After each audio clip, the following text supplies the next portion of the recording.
am I bound to having to trade my hours for dollars? Yes. And if that's the case, there's nothing wrong with that. Trust me, like nothing wrong with that at all. But if that's not what you want, Right. Right. then we got to start asking ourselves some of these, challenging questions. Mhm.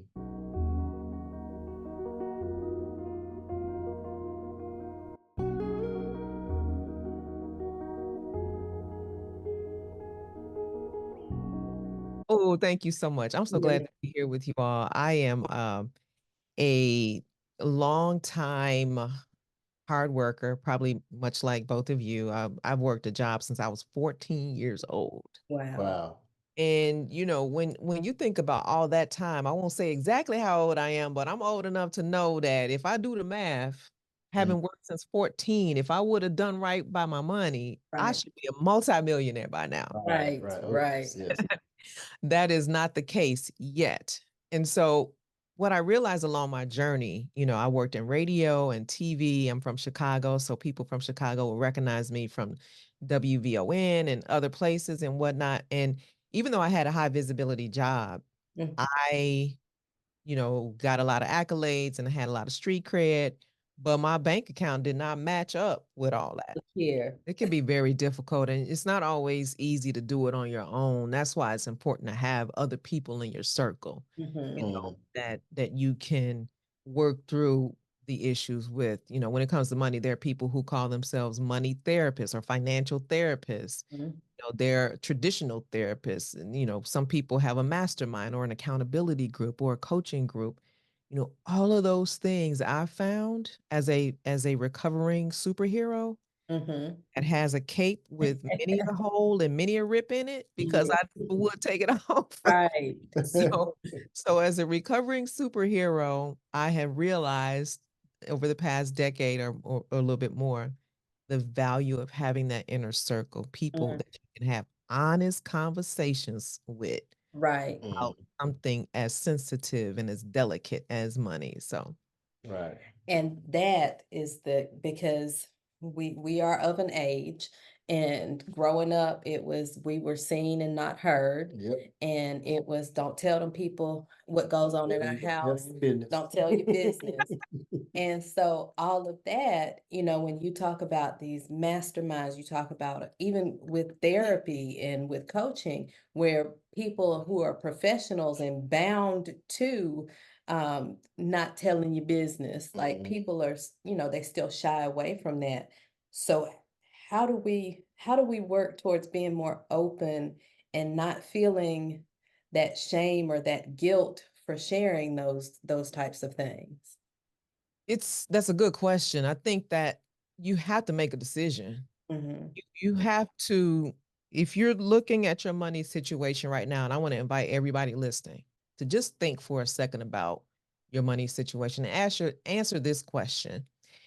Am I really where I want to be financially? Right. Do I have, first of all, and forget about dollars and cents. Let's just talk about freedom. Do I have the freedom that I Yeah. desire? Or am I bound to having to trade my hours for dollars? Yes. And Yep. if that's the case, there's nothing wrong with that. Trust me, like nothing wrong with that at all. But if that's not what you want, Right.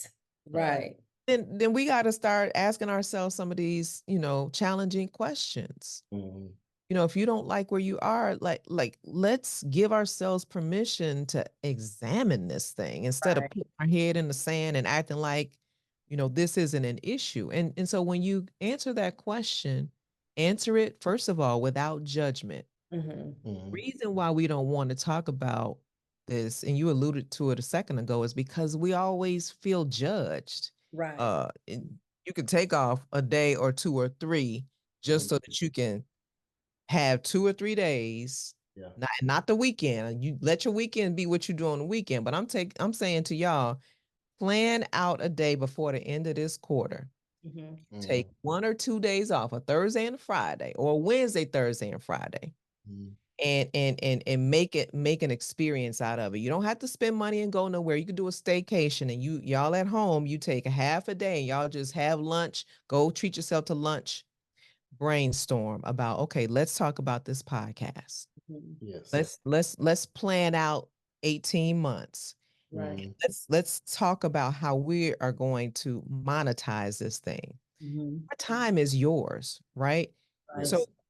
you got to break that time money equation, as one guest that I interviewed before. One of the things that I remember um, hearing for a long time is, and uh, TV show Dr. Phil.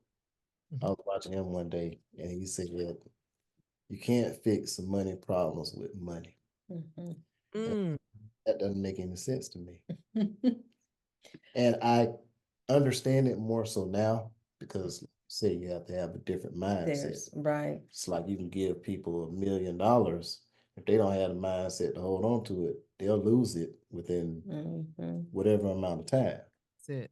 For our listeners, can you explain like what I said about the not fixing money problems with money, and what would be I guess, the downside for people who believe that, like if I just get the right lotto number, that'll take care of my problems, or if I just, like I said earlier. Right. I think you stated it so brilliantly. The issue is that, and statistics show, most of the people who hit big on the lottery, Mhm. Mhm. millions and millions of dollars they get, but in just a few years, Yep, a lot of them wind up broke again. yep, Mhm. And the issue is that money story, right? They're still operating from what that 6 or 7 year old child saw and felt when the topic of money came around.